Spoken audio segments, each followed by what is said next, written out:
10 सितंबर से गणेशोत्सव शुरू हो रहा है, पर पिछले साल की तरह इस बार भी महाराष्ट्र के सबसे बड़े त्योहार को कोरोना के साए में मनाया जाएगा। बीएमसी ने गणेश पंडालों में ऑफलाइन दर्शन पर पाबंदी लगा दी है। लोगों से त्योहार सादगी से मनाने की अपील की है।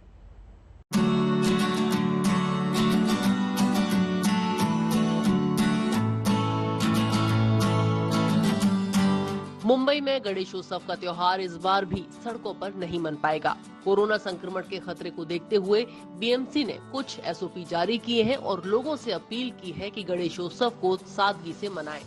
प्रशासन की पूरी कोशिश है कि ये त्योहार तीसरी लहर की वजह न बने, इसलिए गणेश पंडालों में जाकर भक्तों को गणपति के दर्शनों की अनुमति नहीं है, पर सार्वजनिक गणेश मंडलों से ऑनलाइन दर्शनों की सुविधा देने के लिए कहा गया है। इसके साथ ही गणपति प्रतिमा को लाने और विसर्जन के लिए भी नियम बनाए गए हैं। जैसे घर में गणपति की प्रतिमा लाने के लिए 5 से ज्यादा लोग न हों। सार्वजनिक गणेश मंडलों में वही 10 भक्त प्रतिमा ला सकेंगे जिनके दोनों वैक्सीन लगी हों और दूसरी वैक्सीन को लगवाए हुए 14 दिन बीत चुके हों।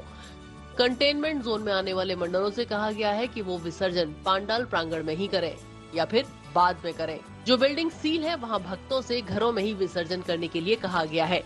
कई सारे बड़े फेमस गणपति मंडल है मुंबई में जहां पर लाखों की तादाद में लोग आते थे, लेकिन ऐसे जगहों पे जो ऑनलाइन फैसिलिटी रखी जाए, यानी कि यूट्यूब, फेसबुक पर उसका लाइव टेलीकास्ट हो करे या फिर जो केबल नेटवर्क हो वहां पर 24 घंटे लाइव टेलीकास्ट किया जा सके। जो लोगों की भीड़ है वो इन मंडलों में ना हो, इसकी पूरी ध्यान रखना है। साथ ही जो आरती के लिए जो वही 5 से 10 लोग मौजूद हो जिनने कोविड-19 की वैक्सीन ली हो और हो सके तो उन्होंने ये दोनों डोज लेकर 15 दिन पूरे हो चुके हो। सबसे महत्वपूर्ण बात जो विसर्जन यात्रा की होती है, आपने देखा होगा आमतौर पे जब गणपति का विसर्जन होता है लाखों की तादाद में लोग सड़कों पर होते हैं। बड़े ही जोश उल्लास के साथ गाना बजाते हुए, ढोल बजाते हुए लोग विसर्जन यात्रा में शामिल होते हैं। लेकिन इस साल बिल्कुल भी विसर्जन यात्रा जो होती है, जिसे हम मिरवणुक कहते हैं, वो बिल्कुल भी नहीं होगी। इस पर बीएमसी ने साफ मनाही की है कि जितना भी जो भी विसर्जन यात्रा होती है वो बिल्कुल भी ना हो। दूसरा सबसे बड़ा आदेश ये दिया है कि जब गणपति बप्पा का विसर्जन हो रहा है तो वो जो गाड़ी होती है, वो ट्रॉली होती है, उसे बिल्कुल भी कहीं भी रोका नहीं जाए। गणपति प्रतिमा की ऊंचाई को लेकर भी गाइडलाइंस है। पिछले साल की तरह सार्वजनिक गणेश मंडलों के गणपति की ऊंचाई 4 फीट और आम लोगों के घरों के गणपति की ऊंचाई 2 फीट से ज्यादा रखने पर प्रतिबंध लगा दिया गया है। जब विसर्जन होता है तब जो गणपति बाप्पा की जो आखिरी आरती होती है, जो जिस जगह पे विसर्जन होता है वहां पर जाके की जाती है। लेकिन इस साल बीएमसी ने ये गाइडलाइन इशू किया है कि ये आरती आप अपने घर पर ही करें या पंडाल में ही करें। कोई भी आरती विसर्जन स्थल पर जाके नहीं करनी है। ये एक स्ट्रिक्ट गाइडलाइंस इशू किए है बीएमसी ने। और दूसरा ज्यादा से ज्यादा महत्वपूर्ण ये दिया गया है कि जो गणपति बाप्पा की जो मूर्ति है वो इको फ्रेंडली हो। इससे ये होगा कि जहां पर भी गणपति के मंडल है या घर के गणपति है तो ड्रमों में या जो आर्टिफिशियल जगह बनाई गई है वहां पे ही उनका विसर्जन किया जाए।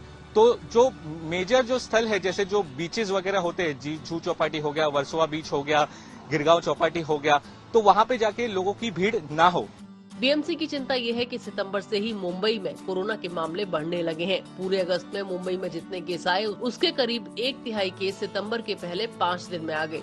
मुंबई में 1 सितंबर से कोरोना के केस 400 से ऊपर आ रहे हैं। सिर्फ सोमवार और मंगलवार को 400 से कम केस आए, पर आज यानी बुधवार को ये आंकड़ा सीधे 530 हो गया। मुंबई के लिए अगले 15 दिन कोरोना के संक्रमण की आशंका को देखते हुए बहुत महत्वपूर्ण है।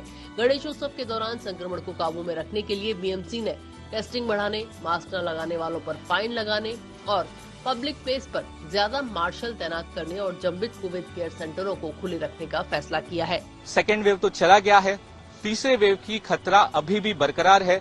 लगातार धीरे धीरे केसेस बढ़ रहे हैं। अपनी सुरक्षा अपने ही हाथ में है और हमेशा हाथ धोते रहिए और मास्क पहन के रखिए। कैमरा पर्सन विजय देसाई के साथ सौरभ वक्तानिया, मुंबई, आज तक।